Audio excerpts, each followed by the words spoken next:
Guys, ಒಂದ್ ಕಡೆ ಮಂಡ್ಯ, ಇನ್ನೊಂದ್ ಕಡೆ ಇಂಡಿಯಾ. ಗೈಸ್, ಇಡೀ ಕರ್ನಾಟಕದ ಜನರು 112 ದಿನ ಕಾಯ್ತಿದ್ದಂಥ ದಿನ ಅಂದರೆ ಅದು ನಿನ್ನೆ ನಡೆದಂಥ ಗ್ರ್ಯಾಂಡ್ ಫಿನಾಲೆ. ಅದರಲ್ಲಿ ಗಿಲ್ಲಿ ಅವರಿಗಂತೂ ಸಖತ್ ನೆಕ್ಸ್ಟ್ ಲೆವೆಲ್ ಕ್ರೇಜ್ ಅಂದ್ಕೊಳ್ರಿ. ಎಲ್ಲರೂ ಆ ಲೆಕ್ಕಾಚಾರ ಪ್ರಚಾರ ಮಾಡಿ ಆ ಥರ ಒಬ್ಬ ಮನುಷ್ಯನ ಆ ಥರ ಗೆಲ್ಲಿಸ್ತಾರೆ ಅಂತ ಅಂದ್ಕೊಂಡೇ ಇರಲಿಲ್ಲ. ಕೊನೆಗೂ ಅವರು ಕಷ್ಟಪಟ್ಟಿದ್ದಕ್ಕೆ ಸಿಕ್ಕಿದ ಪ್ರತಿಫಲವಾಗಿ ಕೊನೆಗೂ ನಾನು ನಿನ್ನೆ ದಿವಸ ಅವ್ರು ವಿನ್ ಆದರೂ ಸಖತ್ ಖುಷಿ ಆಯಿತು. ಒಂದು ಗಾಯ್ಸ್, ಹಂಗೆ ನಿಮಗೆ ಗಿಲ್ಲಿ ಗೆದ್ದಿತ್ತು ಖುಷಿ ಆಯಿತು ಅಂತ ಹೇಳಿ ಒಂದು ಕಮೆಂಟ್ ಹಾಕ್ಬಿಡ್ರಿ ನೋಡೋಣ, ನೀವು ಗಿಲ್ಲಿ ಫ್ಯಾನ್ಸ್ ಆಯಿತು ಗಾಯ್ಸ್. ಆಮೇಲೆ ಇನ್ನೊಂದು ಸಖತ್ತು ಬೇಜಾರಾಗಿದ್ದ ವಿಚಾರಪ್ಪ ಏನಂದರೆ, ಇಂಡಿಯಾ ವರ್ಸಸ್ ನ್ಯೂಜಿಲೆಂಡ್ ಮ್ಯಾಚ್ ಇತ್ತು. ನಾನಂತೂ ಸಖತ್ ಕ್ರಿಕೆಟ್ಗೆ ದೊಡ್ಡ ಅಭಿಮಾನಿ. ಅದರಲ್ಲೂ ಕಿಂಗ್ ಕೊಹ್ಲಿ ಅಂದರೆ ಮಾತ್ರ ಸಖತ್ ಪಂಚಪ್ರಾಣ. ನಮ್ಮ ಕಿಂಗ್ ಕೊಹ್ಲಿಯವರು ಅಂತೂ ನೆಕ್ಸ್ಟ್ ಲೆವೆಲ್ಲಾಗಿ ಆಡಿದ್ರು, ಸೆಂಚುರಿ ಹೊಡೆದ್ರು, 123 ರನ್ ಹೊಡೆದ್ರು.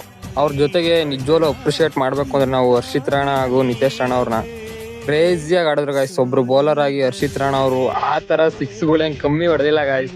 ಒಂದ್ಸತಿ ನೋಡ್ರಿ, ನಿನ್ನೆ ಯಾರಾದರೂ ಬಿಗ್ ಬಾಸ್ ನೋಡ್ತಾ ಮ್ಯಾಚ್ ಮಿಸ್ ಮಾಡಿದ್ರೆ, ನಾನು ಬಿಗ್ ಬಾಸ್ ನೋಡಿದೆ.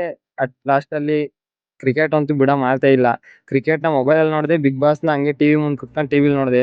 ನೀವು ಯಾರು ನೋಡಲಿಲ್ಲ ಅಂದರೆ ಕ್ರಿಕೆಟ್ ಫ್ಯಾನ್ಸ್ ಆಗಿದ್ರೆ ಈಗಲೇ ಹೋಗಿ ನೋಡ್ರಿ. ನಿಜವಾಗ್ಲೂ ಕ್ರೇಜಿ ಇತ್ತು ಮ್ಯಾಚು. But unfortunately ಗೆಲ್ಲಕ್ಕಾಗಲಿಲ್ಲ. ಅದೊಂದು ಸಖತ್ ಬೇಜಾರಾಗ್ಬಿಡ್ತು.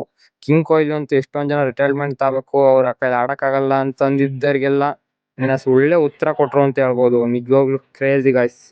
ಇವತ್ತೆಲ್ಲ ಯಾವತ್ತಾದರೂ ಕಿಂಗ್ ಕೊಹ್ಲಿ ಅಂತ ಹೇಳಕ್ ಇಷ್ಟಪಡ್ತೀನಿ ಗಾಯ್ಸ್. ನೀವೇನಾದರೂ ಕಿಂಗ್ ಕೊಹ್ಲಿ ಫ್ಯಾನ್ ಆಗಿದ್ರೆ ಕಿಂಗ್ ಕೊಹ್ಲಿ ಅಂತ ಕಮೆಂಟ್ ಮಾಡಿ ಗಾಯ್ಸ್. ಅಷ್ಟಿಲ್ದರೆ ಅವ್ರಿಗೆ ಕಿಂಗ್ ಕೊಹ್ಲಿ ಅಂತ ಬಿರುದು ಕೊಟ್ಟಿಲ್ಲ. ಓಕೆ ಗಾಯ್ಸ್, ಇವತ್ತಿನ ವಿಡಿಯೋಲಿ ಮುಗಿಸ್ತೀನಿ. ವಿಡಿಯೋ ಏನಾದರೂ ನಿಮ್ಗೆ ಇಷ್ಟ ಆದರೆ ಒಂದು ಲೈಕು, ಕಮೆಂಟು, ಶೇರ್ ಮಾಡಿಬಿಡಿ. ನಿಮಗೆ ತುಂಬ ಇಷ್ಟ ಆಗಿದ್ರೆ ದಯವಿಟ್ಟು ಆಗಿ ಫಾಲೋ ಮಾಡ್ಕೊಳ್ಳಿ ಅಂತ ಕೇಳ್ಕೊಂತೀನಿ ಗಾಯ್ಸ್.